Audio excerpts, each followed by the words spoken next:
Il existe une différence fondamentale entre l'ouïe et la vision. La simple vue d'un événement laisse une marque indélébile chez l'observateur.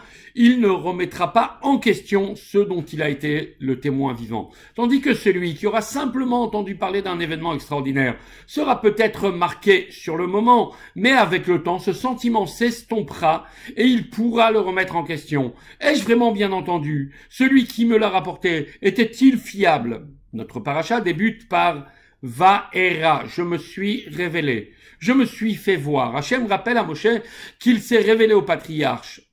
Qu'est-ce que cela implique-t-il pour nous? Quel enseignement devons-nous tirer du nom Vaera? En fait, il y a celui dont le rapport à la spiritualité est comparable à l'ouïe. Il en aurait entendu parler. C'est justement le concept de la transmission.